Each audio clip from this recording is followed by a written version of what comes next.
All right. So hi, I am EJ. I go by that in the mental health field. So today we're talking about anger and aggression, and I've titled my presentation, If They're Angry and They Show It, Unpacking Anger and Aggression in Youth. I gave this presentation similarly at Critical Issues last year, and so if you participate in that, it's very similar. I've added some things to it, but I hope it'll be helpful. So kind of what to expect. I'm just going to tell a little bit more about me. He covered quite a bit, which was great, but I'll give a little bit more. And then I've broken it into two parts because when I gave the conference presentation at Critical Issues, I was limited, believe it or not, to 75 minutes. And I had so much stuff. I was like, oh, so I was cutting stuff away in that. And so when Brianne was like, you can do one or two, I'm like, let's do two. There's so much stuff to talk about. So I hope that it's beneficial. So part one, we're going to be focusing on defining anger and aggression. So we're all on the same page. We're going to talk about what contributes to it. And we're going to talk a little bit more in depth about sensory issues. And then part two, in a couple of weeks, we'll be talking about the importance of parenting, kind of where we go from here and the resources we have to help us and to help parents. And then, of course, questions at any time. Nope, that didn't work. So my background is in recreational therapy and clinical social work. As Joseph mentioned, I just finished my Ph.D. at the U, and I was really focused on adolescent identity development, the smartphone use, and the parent-child relationship, and the interrelationship between those three. So I've spent the last 4.5 years doing like in the research about smartphone use, right? And in the research about parent-child relationships. And so believe it or not, anger and aggression comes up quite a bit related to smartphone use. As you mentioned, I'm almost at my 10-year mark at McKay-Dee Hospital, but I've done a wide range of working with kids. I started right out of high school with summer camps and Boys and Girls Club and all that. And I've done juvenile justice and outpatient and inpatient. And what's kind of funny is that when I was in school, I was adamant that I would never work inpatient. You would never find me in a hospital setting, period. Like, end of sentence. It was not going to happen. And I said this probably at least once a week. And so the fact that I'm almost at 10 years inpatient is laughable to my classmates. But I find that I do really well in the crisis setting with families, and I feel like I can really support them. But it's, I've tried all the other things as well, and I've kind of found my groove. And the last thing about me is I'm a perpetual learner. I love to learn. Like, I went back for a PhD, and it has changed nothing about my job. Like, I didn't get a raise. I don't get my own parking spot. I don't get access to the medical lounge for free sandwiches and drinks. I did start a petition for that, but it didn't go anywhere. I'm like, look, I have as much education as the doctor. I deserve a free sandwich. I think that's what I'm most bitter about, frankly. But I just love to learn and learn. And so when given this opportunity to dig more into anger and aggression, I was really excited. So I hope that I can provide something beneficial to you and helpful. And I would just like to shout out to my colleague, Emily Bailey, who back in the fall helped me put this together and really walk through, what would be beneficial. So she was a great support to me. So the first thing I want to do is figure out how to work this, is to define anger and aggression. The thing about definitions, right, is in academia, we all have a working definition for our study. Like, if you're not defining your study, it's a problem. So you really have to define the parameters of the subject, and rarely do we define them the same way. This is a really big issue in social sciences, honestly. Brene Brown jokes about how inconsistent we are in academia and how much we do a lot of the same work because we're using different terms or we're defining it differently, but we're really trying to study the same thing. And so if you read research and they haven't defined their terms, that is right there a red flag for the quality of the study. How do you measure what you're not defining? And so I just want to make sure we're all on the same page and talking about the same thing. And so just like any other topic, I mean, when I was doing my research on in identity development, like, I spent months reading all this research on it, and this person would say, this is how I'm defining it, and this is how it's defined, and this is what it means, and self-concept is actually what we're talking about, not identity. I mean, it was all over the map. And so you really have to fine tune and say, like, how are we looking at this? And anger and aggression, I find, has just as many terms and kind of ways to look at it. And so I want to make sure we're talking about the same thing. And I think it's really helpful to look at what the research is saying. So what is anger and aggression? First, anger right, is defined as an emotion state that varies in intensity from mild irritation to fury and rage. So basically, anger is the umbrella term for every emotion you feel underneath that, right? Annoyance and all that. And so, but then anger expression is how we process our anger and how we manage it outwardly or hold it in, or, you know, how we control it. And so anger is the emotion, anger expression is how we show it. And that's kind of the end of anger when it comes to like the research I was doing. It really talked about like briefly, this is what it looks like. And then they spent most of the time talking about aggression as kind of the anger expression. And so aggression has multiple aspects and multiple terms that are used. So we're going to talk about some of the terms that were in the studies I used. So aggressive behavior, right, is behavior carried out with the intention to harm another person. But that's not just it. They break it into 3 categories. You have verbal aggression, where you're trying to use threatening language or insults or swearing to hurt somebody, right? Or we have psychological aggression, which also uses the threat of language, but we also use posturing. And this definition said they take things such as money as well. So you're psychologically trying to harm somebody. And then there's physical aggression, right? Pushing, kicking, hitting, biting, all those things with the intent to cause harm. So this is a couple of studies saying like these are the categories of aggression. But then, you know, we jump ahead to some other studies and they talk differently. So first I want to talk about the brain. I'm sure we all are familiar with the brain and how it works. I just want to, again, be on the same page, because some of the next definitions tap into the different parts of the brain and they talk about it. So when we're talking about anger in the brain, right, we are talking about the amygdala, the little peanut-sized thing that sends off signals in the fight or flight response, right, and can send off signals to the adrenaline glands, which then put out adrenaline for us to use, right? We build energy quickly when we're angry, and we have to expend it through the adrenaline. The prefrontal cortex is the part with the decision making and the calmness, right? But when we have anger, our prefrontal cortex tends to shut down when we have that like reaction. And so those are 2 of the big parts in the brain. And so when we talk about the anger and aggression, the next studies actually break it into even more specific type of aggression, right? There are 2 groups of researchers, Boxmeyer and colleagues, and Fight. I'm going to say Fight because it looks like right with an F, but I also just think it's funny to have somebody named Fight studying anger and aggression. So Fight and colleagues and Boxmeyer and colleagues spend a lot of time looking at proactive aggression and reactive aggression. And so proactive aggression is an adaptive method for solving problems and attaining goals.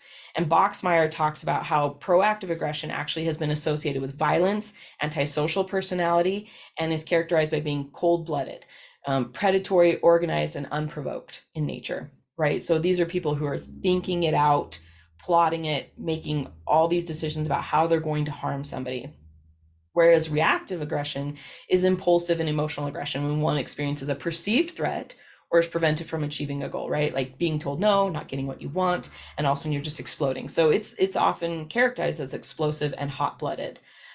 What's interesting is that there are brain imaging studies that have shown that there are neural differences in the prefrontal and ventromedial prefrontal cortex activation of the brain between these 2 types of aggression, right? So the proactive tends to have activation in the prefrontal cortex, whereas the reactive doesn't, you know, and I think that speaks to the like thought out and like organized, right, versus just explosive and reactive. And so Boxmeyer and his colleagues talk about, well, okay, so there's reactive aggression. Now let's talk about the 3 types of dysregulation that can occur in it.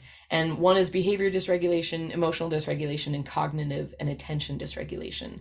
And so behavior dysregulation is associated with like volatility, inattentiveness, like the emotion or fear response, internalizing problems, really poor pro-social outcomes, and then hyper-responsivity in the midbrain and the limbic systems, right? Where that amygdala lives, right in there is where we're seeing that. The emotional dysregulation is associated with high levels of anger, emotional arousal, negative emotionality, autonomic over-arousal, and increased amygdala responses to social threats, right? So that fight or flight reaction increases when we emotionally dysregulate. And then the cognitive and attention dysregulation is associated with like misinterpreting social cues as like hostile provocations or threats, having heightened anger responses, ruminating on your anger, and then a reduction in executive functioning, right? So the combination of behaviors, thoughts, and feelings together, dysregulation can occur, especially in reactive aggression. But it's not just that. They then break it down into even more terms, right? They say, okay, we have overt aggression, which is the intent to cause harm to another through physical means. We just heard that when I explained that physical aggression is the intent to cause harm, right? Through physically hurting somebody. So this is just another way to say physical aggression.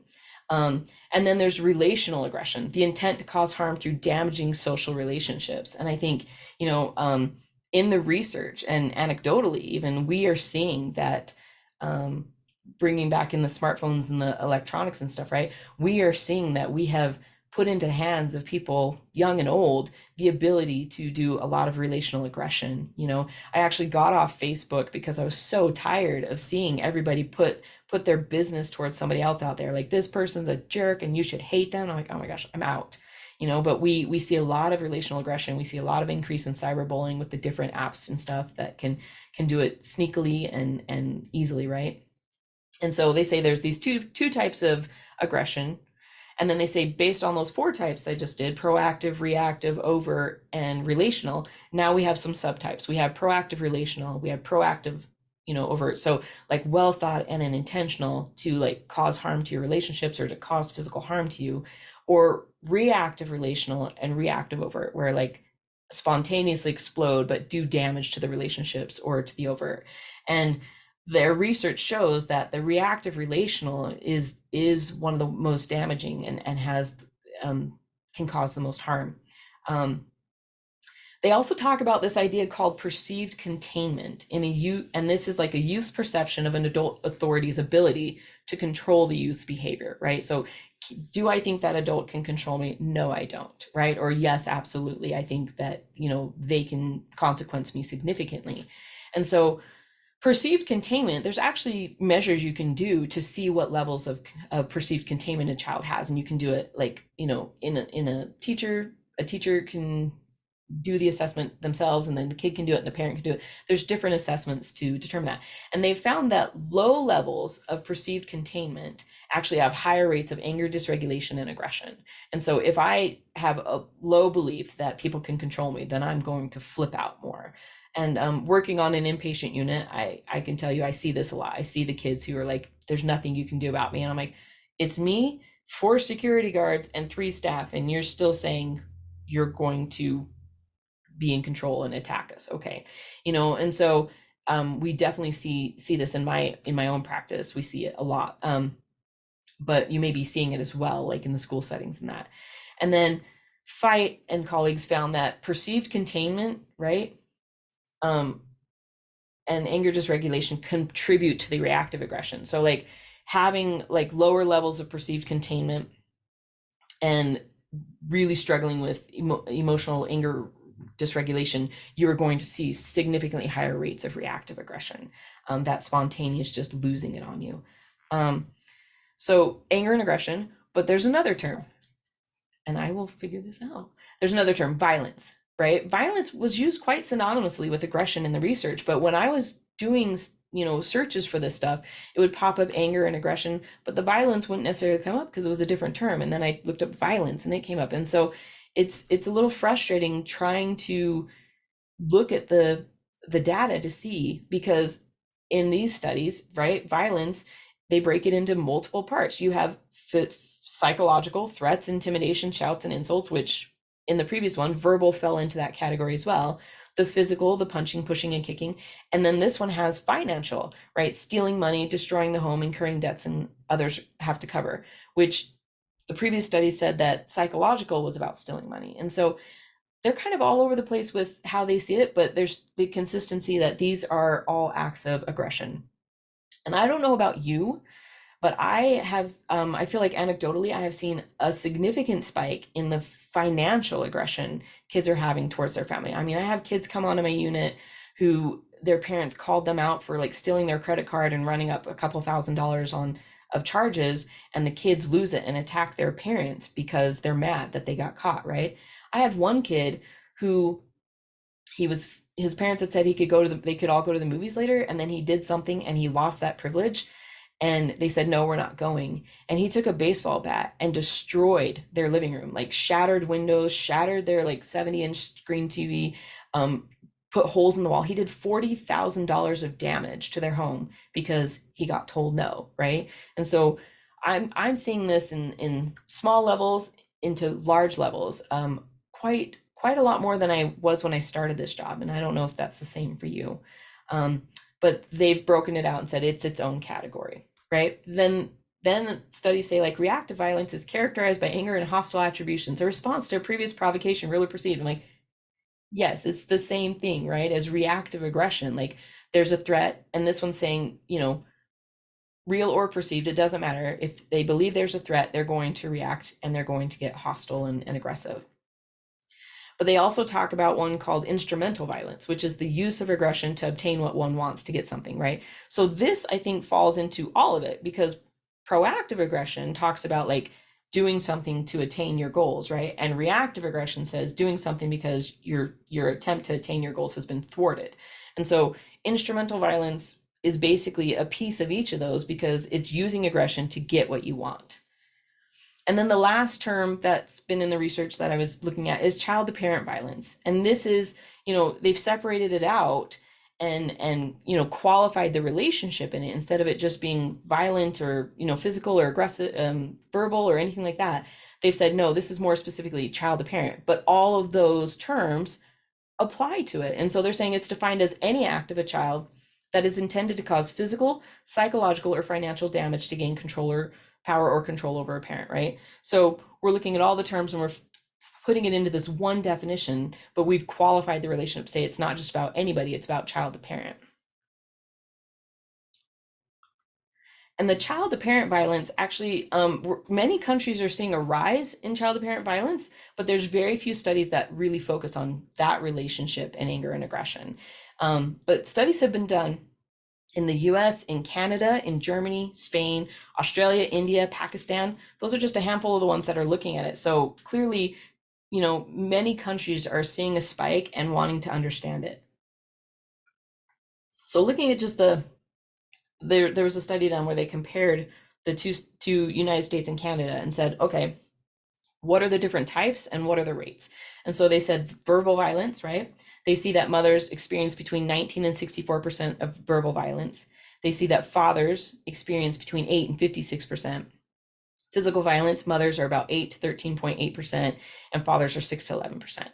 As well as financial violence, mothers experience about 22% and fathers 11%. What do you guys notice about the stats? Anyone? You don't have to shout out. I'll just give you a second. Moms get the brunt of it. Moms get the brunt of it, right? In financial, they get double the brunt of it, right? And in verbal, it starts at double the rate of the dads. So moms are more victimized in child to parent violence. And again, anecdotally, I am seeing that on my unit, coming in, the moms talking about it and stuff. And so, looking at this, it's cause for concern that one, we're seeing a spike, two, mothers are experiencing the brunt of it, and three, it's not just verbal or physical, like kids are taking it out financially on people. And I think, one of my frustrations in here in Utah specifically is that there's not a lot that can be done, right? When that bill went through several years ago and changed the juvenile justice system, that kid who did $40,000 damage, parents decided not to press charges, but I've had other parents who wanted to press charges against their kid for stealing their car and ruining it, for stealing their credit cards and racking up bills, and they can't get their kids charged because it will go away, right? Or they'll be adjudicated or something. And so we're seeing this uptick in violence here, but the legal consequences here in Utah don't seem to be able to match what's going on. And so kids I have worked with specifically are just, they're kind of getting away with it, and they're like, nothing happened, so it's no big deal. And then they come onto my unit and they get space from the parents and get to breathe for a few days, so it's even worse because they're like, yes, vacation. And I'm like, no, it's not a vacation. And so I think it's definitely a concerning trend that we need to keep our eye on and see what we can do to change it. Hey, DJ, Yeah.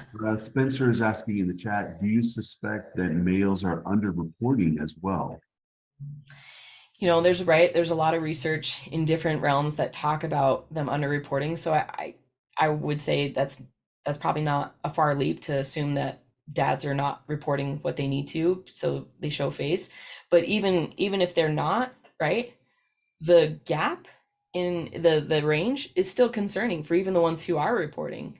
But I would say just kind of again in my own job anecdotally, I do feel like the mothers receive a lot of it. And there's different aspects to it, right? It's like, is it a two-parent home? Is it a single parent home and they live more with their mom, so those rates are higher? Or is it that moms, maybe some moms aren't working out of the home, so they're home more to have that experience? So there's a lot of factors to take into it to consider. And I would wager that, like many other studies that have been done in the social sciences, men might be underreporting. But regardless, the rates are concerning. Does that answer your question, Spencer? Okay. So when I was asked initially to do this, like, we want to know what's contributing to the increase in anger and aggression. And the answer is, we really don't know.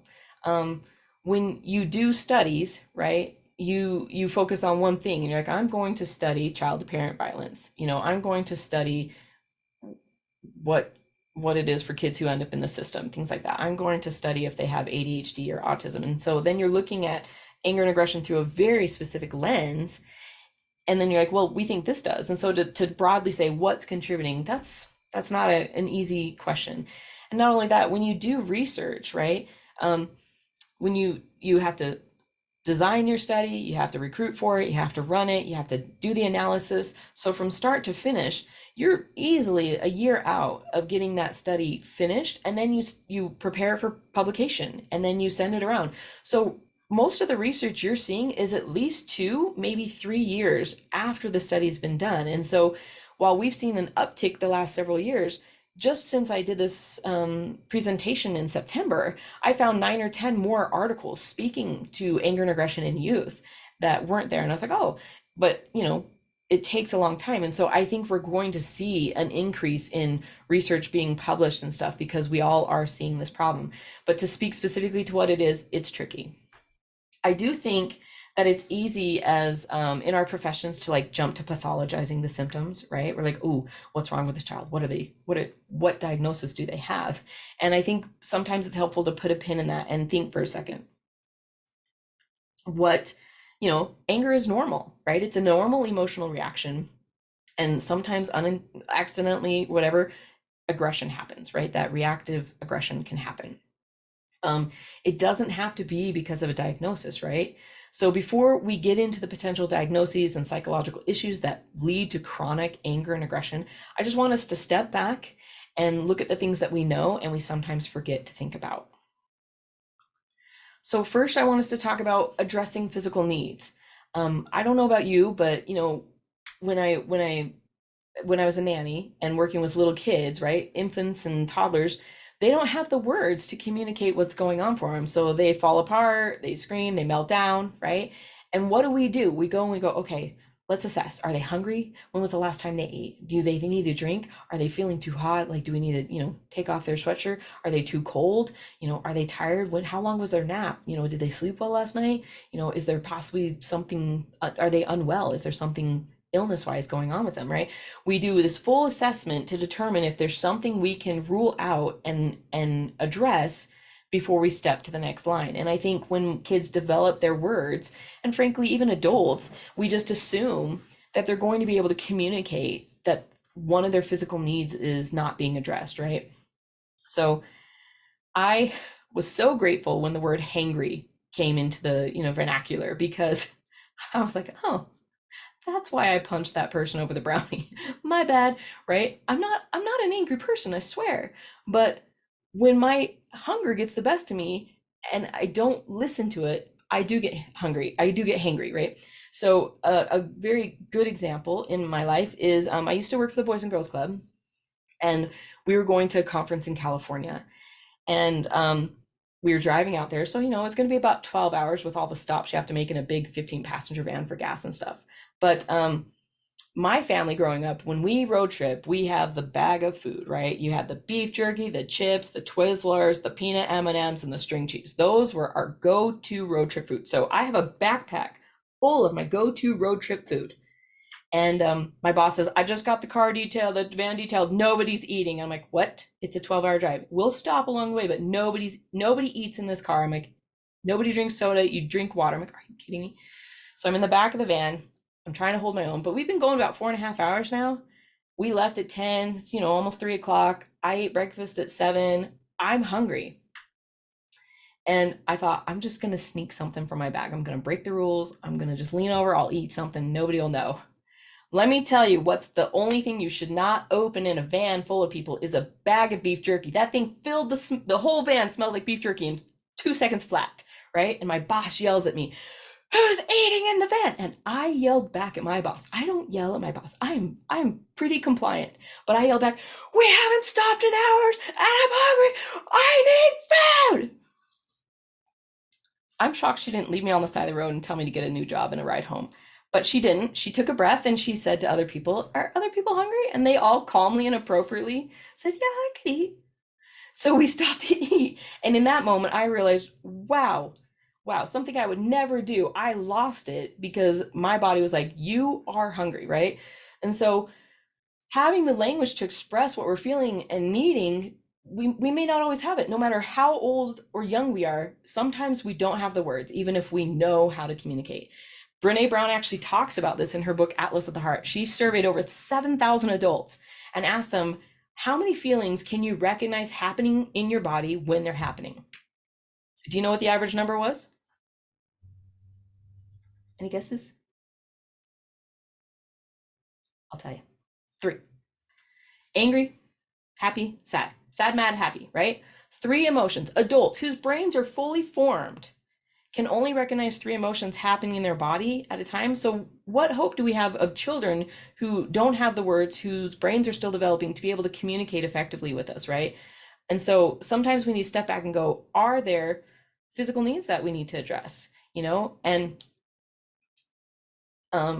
so just assuming that it's something more, let's take a pause and ask, because I had another kid I nannied. He was an unequivocal nightmare. Like, I did not look forward to nannying every day. I would go there after school and he just, by the end of the day, he was scratching and hitting me. He was throwing things. I was like, something is wrong with this child. Something has got to be wrong. And several months into this, his mom took him to the doctor to say, like, hey, this isn't normal. My other kids didn't do this. And it turned out he was battling allergies and asthma, but it wasn't like outwardly known. He wasn't snuffling all the time. He wasn't wheezing, but internally he was expending all of his energy to try to breathe. And when he's at school, all of his energy not to get in trouble, right? So when he came home, he just unleashed. As soon as they got him on meds and started treating his allergies and that kid became my favorite. He was the sweetest child.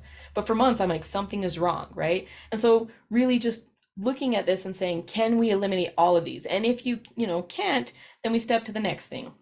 Are there changes in the environment? Are there things going on? Like, nobody handles change well, especially children, right? And so are there changes at home? Did they move rooms? Did they move into a new home? Are they in a new neighborhood, right? Are there changes in the family dynamics? Is there a new sibling? Did a grandparent move in? Did somebody die? Did they get a pet? Did they lose a pet, right?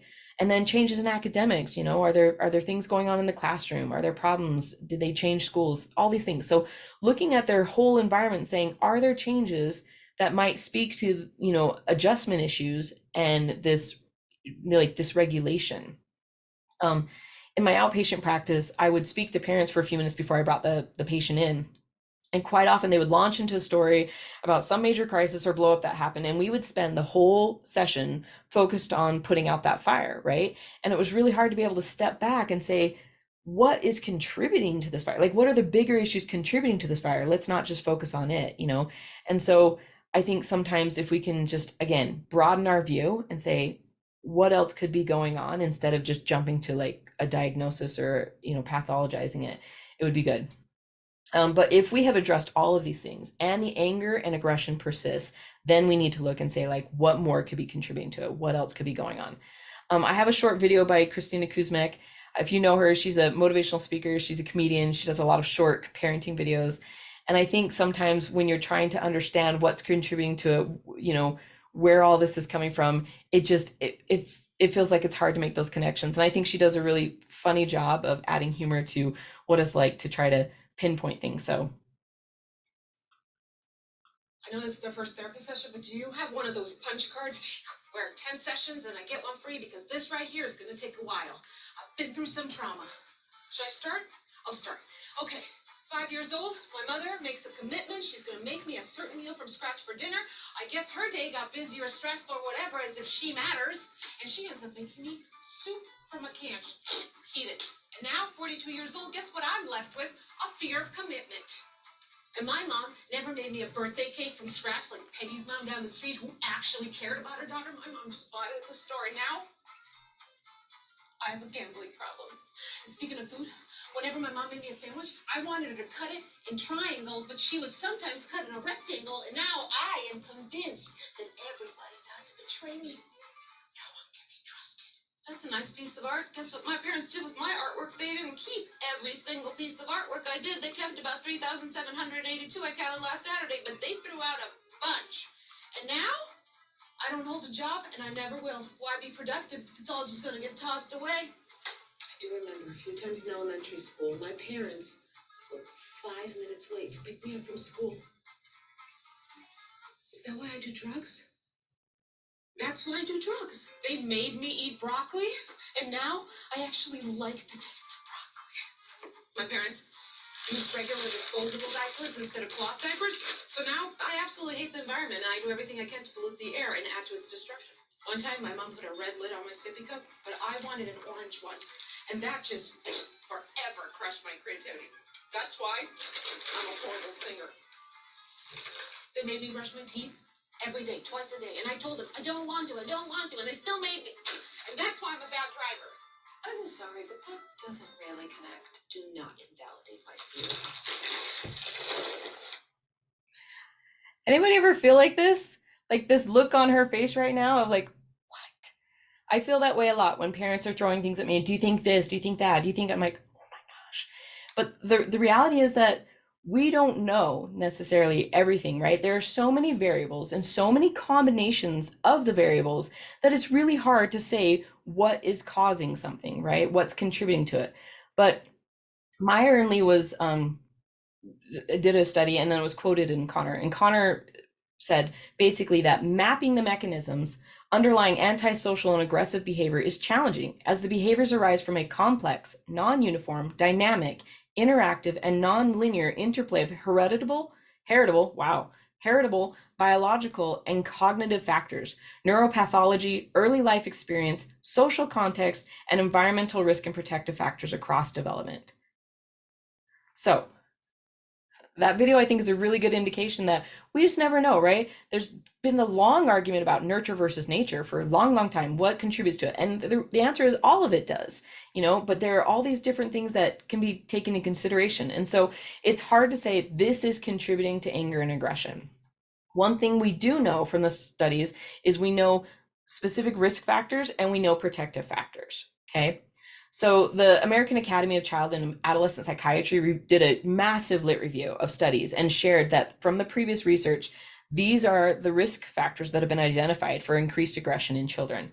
Previous aggressive or violent behavior, victim of physical or sexual abuse, exposure to violence in the home or community, victim of bullying, genetics, exposure to violence in the media, use of drugs and or alcohol, presence of firearms in the home, combination of stressful family socioeconomic factors. That's a mouthful. But really what they put into that term, socioeconomic factors, is they talked about poverty or severe deprivation, marital breakup, single parenting, unemployment, loss of support from extended family. That's kind of all encompassing. Brain damage from a head injury, poor parenting, and parental rejection or attachment.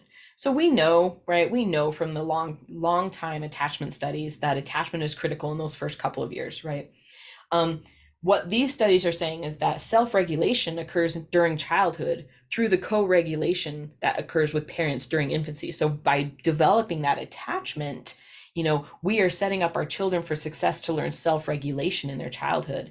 And that Bendel Stenzel and colleagues said that others have emphasized that neurobiological mechanisms affect child's development, right? That parent-child attachment can affect children's neurodevelopment.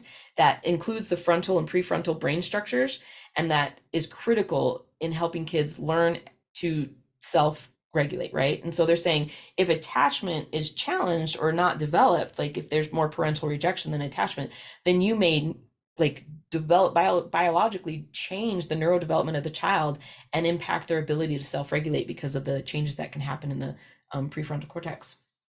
They've also shown that qualities of parenting associated with security, such as emotional availability, skillful and supportive scaffolding of children's learning, and effective teaching or role modeling, that enhances children's confident exploration and interaction with their environment. This then promotes many forms of self-regulating behavior, right? So by being available for your child, by building those relationships, we set them up to explore safely, which again, we know from the attachment research, but it also, by doing that, improves their ability to learn and act in self-regulating ways. So protective factors from the research says that parent-child attachment is a protective factor, right? Consistency in parenting, positive parenting, parental role modeling, parental warmth, and helping your child develop self-efficacy are all protective factors against aggression. And we can say that basically like the absence of everything on the previous list could also be considered protective factors, right? But from the research, these were all the things from the research that said these explicitly are protective factors. Do you notice a pattern? The parent is in every single one of them, right? And so the biggest protective factor against developing anger and aggression is the parent. So what are, the signs of a psychiatric problem? Like, how do we know anger and aggression is more than just physical needs or changes or adjustment issues, right?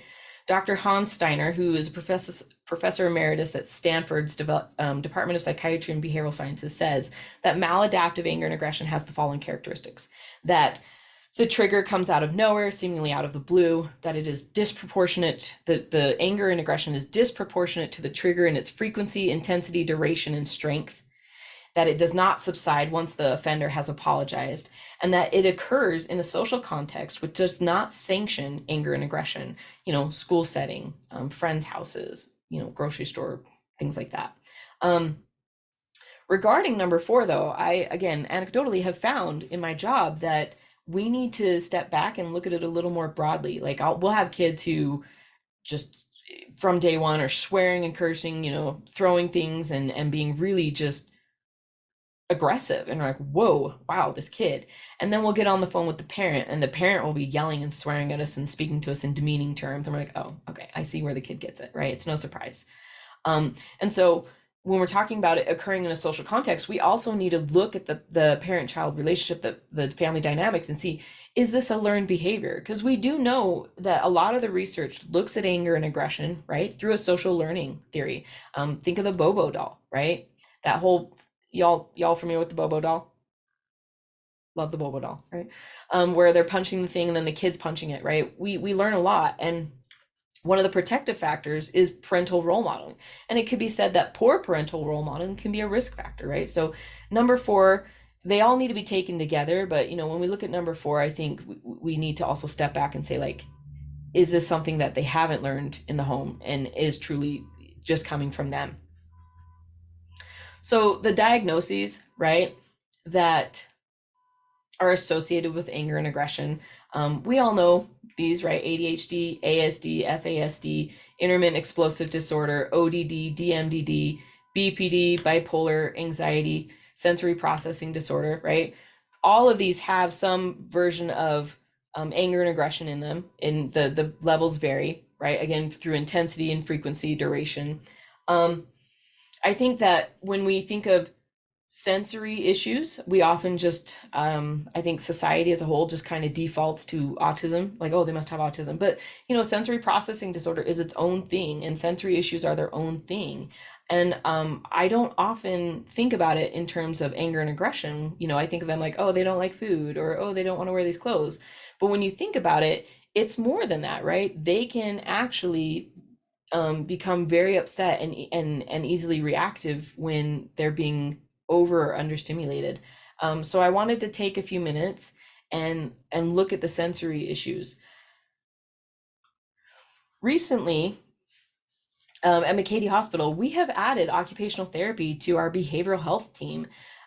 This is new. Primary Children's has been doing it for a little while, but it was new for us. And I was kind of like, well, what is OT going to do in behavioral health? Like, we're not working on like our grip strength and stuff.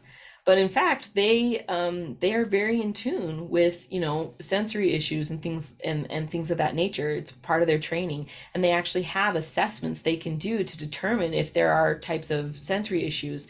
And then if excuse me, if there are, they actually have, they can do work with the kids. They do a lot of exposure therapy to help them learn to manage their emotional dysregulation or behavioral dysregulation to a sensory reaction, right? So when they came, it was really interesting to see them do an assessment on a kid and say, like, I think there's a sensory issue. I'm like, really? Okay. I didn't think of that, right? And so sometimes it may be a sensory issue that if we could send a referral out to OT or something, we may be able to give the parents some extra support, right? And we could spend our time digging into more in-depth issues and let them handle it. And so the next couple of slides are from Amy Rosello, who's the director of OT services for Primary Behavioral Health. So they're not mine. But I just want to make sure we're on the same page. We're talking about, we're defining it and talking about it from the same perspective. So sensory processing challenges, right? It's the dysfunction in the sensory system's ability to automatically integrate sensation and respond adaptively. And so this often results in maladaptive responses, dysregulation in behavior, right? So the picture, the one kid is covering his ears because there's too much noise, and the other kid is biting himself because he's overstimulated. And so, or understimulated. And so we see this a lot, right? So signs of sensory overresponse, are sensitivity to clothing. I have a friend whose child has this to the extreme. Like, she wears very few pieces of clothing because everything she wears, she flips out and she's melting down all day long. And, it took my friend a long time to figure out that it wasn't just her kid like falling apart because she doesn't get to wear the pink shirt. It was falling apart because whatever the material of the clothes is cause her to be overly stimulated, right? There's discomfort and resistance with like hygiene, hair washing, bathing, toothbrushing, all that. It may not just be that they don't want to, it's that it's really awful for them. They gag easily to taste or smells. They eat a limited variety of foods. They avoid climbing, swinging, and sliding, and they're distressed by sounds. Now, if any of you have small children or have worked with small children, we know that during the process of their like taste buds and their like, sense of taste and smell growing and developing, right? We know that many kids will go through a phase where they eat very few foods and, they may struggle with it. I mean, I don't know about you, but I tasted green beans from a jar a few years ago, and because I was trying to get a little kid to eat them, and I put it in my mouth. I'm like, it was a miracle. I didn't spit that up on the kid. I was like, these are so good, try them, right? But they were terrible, and so if it's the normal development of learning to do that, fine. But if you get past that and, they've grown up a little bit and they're still experiencing that, then that's, cause for concern. It's not just that they're a picky eater. It could be that there's a sensory issue. And so when you look at these, a lot of them, I think parents can tend to get really frustrated at their kids and like get after them, like, just put on an outfit, brush your stinking teeth, you eat what I put in front of you, right? And we have these moments of anger reactivity, and the kids are seeing this and they're learning from it, and then they're matching it, and so it's important to recognize that this may not just be a difficult child. It may be that there are sensory issues that are overloading this child, and their reaction is to melt down and fall apart. Signs of sensory under response, right? So like not getting overstimulated, is decreased awareness of pain and or temperature, being a sloppy eater, overstuffing their mouth, chews, eats non-food items, craves movement, clumsy, falls frequently, bumps into surroundings, decreased awareness of internal body signals. So again, when you're dealing with this, like, if a kid is shoving their mouth full of food, a parent might be getting after them, right? If they won't stop moving, it's like, just sit still, for crying out loud, or if they're eating stuff they're not supposed to, it's like, what are you putting in your mouth right now? And again, individually, this may be just something unique to the kid, but if you're seeing a lot of this or see it frequently, like, that is a question to say, like, is there something going on here? And I don't know about you, but I don't I don't factor this in, and I didn't factor this in into my initial assessments. I didn't talk to parents and say, like, tell me about your child's sensories, do they have any of these things? And think maybe there's something that is deeper here than just a difficult child. I know for me, my nephew, when he was very young, he would do the thing where he overstuffs his mouth to the point where he'd gag and throw up. And I'm like, what are you doing? I told you eat one French fry at a time. But he would, and then he'd just keep shoving. And he would eat, when the house went quiet, it was like, what is he doing right now? Right? So we'd go find him and he'd be sitting in the bathroom and he'd be feeding himself toilet paper. Or we'd find cardboard boxes and there was like a chunk chewed out. Back in the day when he was born, I still had VHS, right? The VHS with the cover. I lent his parents my version of Newsies. When it came back, it was just Uzis because he'd eaten half the cover. And I'm like, are you kidding me? I was just annoyed. I'm like, what is wrong with your child? And he would flap his hands and jump up and down. And he was really klutzy. Like he would fall over and had bruises all the time. And, when the hand flapping started and like this, like obsessive fixation on toilet paper, I was like, oh, maybe he has autism. He's not autistic. He was just dealing with sensory under response, and it luckily grew out of it with the help of medical intervention, and he's much better now. But for a while, we just got mad. We were just mad that he would stuff his mouth. We were mad that he was eating things. We were mad that he would trip and fall because we kept telling him to slow down, and there's a lot of anger shown to this kid when really he was just dealing with sensory issues.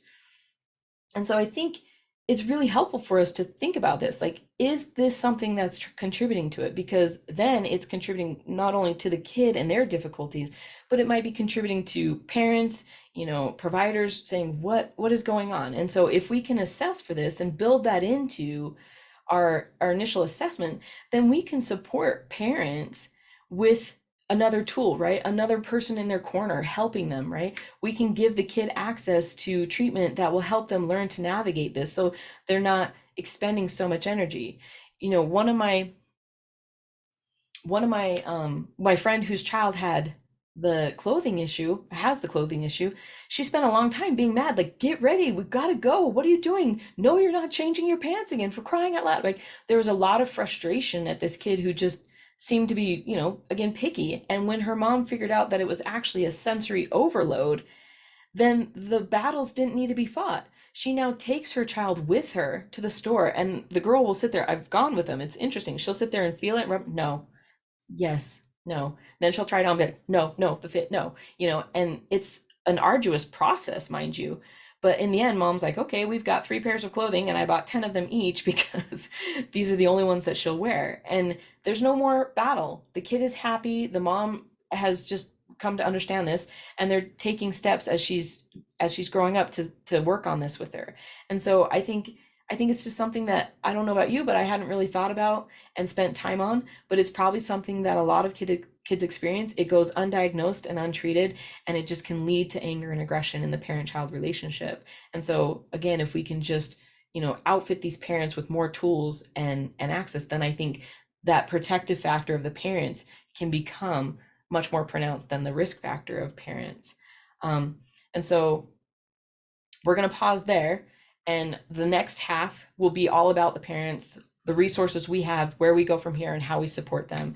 I hope this has been helpful. And I know a lot of it was probably, things you knew, but again, I tend to get lost in everything we have to do and forget some of these things. So I thought it would be really helpful just to bring it back and say, like, let's talk about these things we know and we forget or we set to the side, and talk about how they matter when it comes to understanding and treating anger and aggression in kids. So EJ, Spencer's asking if you know of any good assessment tools for sensory issues. An occupational therapist.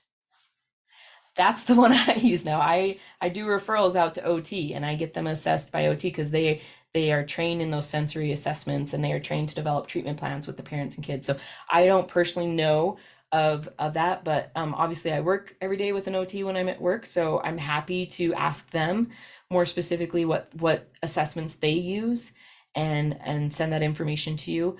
I just know that I refer out and let them handle it, since that is, one of their specialties.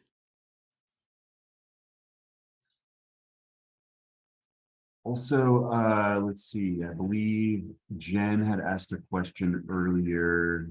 How much does current social media and interactions through electronics contribute to the situation? And I think she was referring mainly to like the parental aggression type of displays. Is there any data on that, or do you know a little bit about maybe just in your personal experiences what you've seen as far as social media and electronic use contributing to some of this aggression? Yeah, there's a lot of data. And again, it depends on what specifically you're looking at, Jen. Like, are you looking at the parent-child relationship and the anger and aggression that occurs from like social media and smartphone use? Are you looking at the kids interacting with other kids? It varies. But one thing is pretty consistent is that there is access to it, that they're seeing that impulsive behaviors, anger and aggression are going up as smartphone use is becoming more prominent and social media is becoming more prominent. And so I know anecdotally and in the research, there is a lot of fighting between parents and children when parents try to impose limits on their kids. They try to impose limits on what kind of social media, how much time, where they can use their phone, whether they have a phone or not, right? And it leads to a lot of arguments and anger between the parent and the children. And I know in the research that there's a lot of backbiting and things that happen. Like friendships are critical in adolescence, and the smartphone has made it much easier to access those friendships, right? Or to develop them. But it's also made it much easier for people to cut you out real quick. There's actually Weinstein and James just dropped a book last year called, something, and I'm blanking on what adolescents are facing and parents are missing, like regarding the smartphone. And they speak to how critical friendships are. But if you don't respond quickly to a friend, if you come across as ghosting them, or you've left them on red or anything like that, then people are quick to be like, well, we're clearly not friends. You're not getting right back to me. So that instant gratification, which we'll talk more about next time, that instant gratification can lead to a lot of anger and fighting. And it's like, I wasn't, ignoring you. And it's even in the parent-child relationship. I gave you a phone. You need to respond immediately. We're not giving you any grace that you have something going on both ways. And so there is a ton of research out there, and in speaking to the anger, and then the aggression comes when parents are trying to take the phone, right? I think if you look at it like we've grown a kid with like an extra arm by giving them a phone really early, and then we take their arm, they take their phone, so we basically cut off the third arm. Like, you function as a two-armed person now, figured out. They're going to lose it because they don't know how, right? They're going to dysregulate really quickly because now you've taken away their friends. They may lose all their friendships. You've taken away entertainment. You've taken away basically a third arm, and they're going to fall apart. So there is an increase. We're seeing an increase in aggression when people are taking the phone. I'm also seeing an increase like threat of like, well, you take my phone, I'll kill myself, so anecdotally we've seen that for years. And so there is a lot of research and support there to say like anger and aggression through smartphone use, whether it's through friendships or parent-child relationships, is on the rise.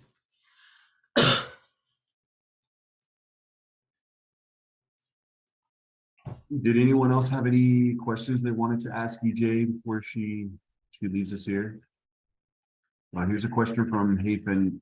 Are there any school personnel out there who have OTs who address sensory processing or sensory responsiveness? Just curious.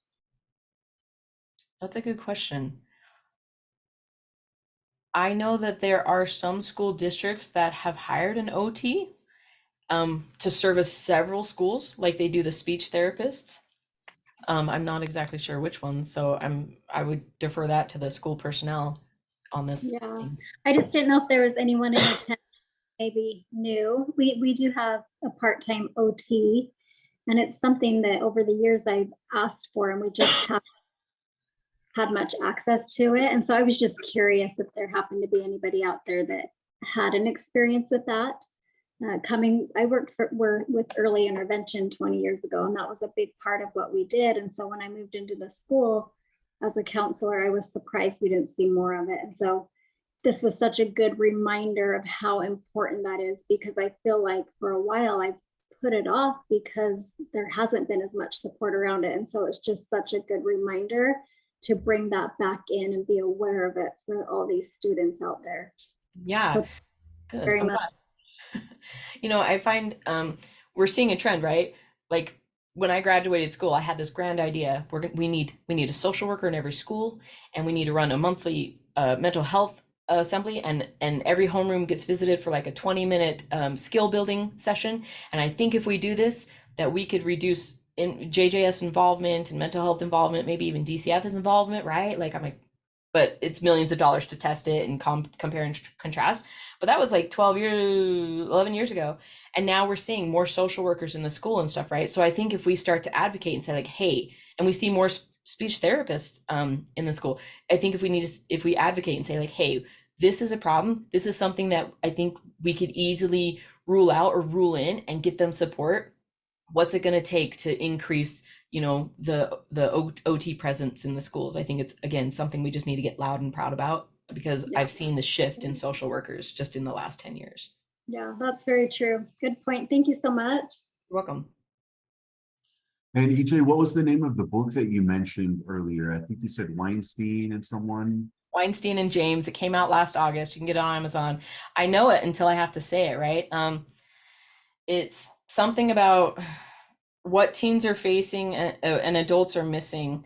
There's a part right before that, though. I've recommended it. I can't even tell you how many times I've read it, how many times. And James, let's see. Something, of course. Shoot. Adolescents. What adolescents? Smartphone. Oh, I'm so sorry. I'm really annoyed at myself right now. Is it Behind Their Screens? Yes, thank you. I'm like, there's a S word in there. Not the one. Behind Their Screens, what adolescents are facing and adults are missing. It's great. They've done 10 years of study at Harvard. They put this book out. They break it into really concise chapters like friendship and parent-child and sexting and things. And at the end, they have all these recommendations for parents of how to support your kids navigating these phones. But they do talk about the reaction kids are having, and like that fear of losing friendship can be so drastic for them, right? That they are willing to attack their parents to get their phone back. I think I've had several kids on the unit who they ended up here after assaulting their parents, and it was because they took my phone and I freaked that I'd lose my friends. And so that irrational, like, oh my gosh, or rational because it happens, thought just sent them over the edge. So it's a great one. I recommend it to everybody. Excellent. Yeah, I just dropped a link to Amazon in the chat for anyone who wants to check out that title. Yeah, I'm gonna write Weinstein and James, be like, hey, let's just meet. I've really helped you with your sales. I'd really like to talk to you. Right. I appreciate everybody being here. I hope you join me for the next one, because I do think I have some more helpful information and insights to offer you, as well as a ton of resources that I've been gathering over the months to provide. Because I feel like sometimes parents are like, we need resources. I'm like, I'll get back to you. And so I have a whole list of potential resources to support the parents. So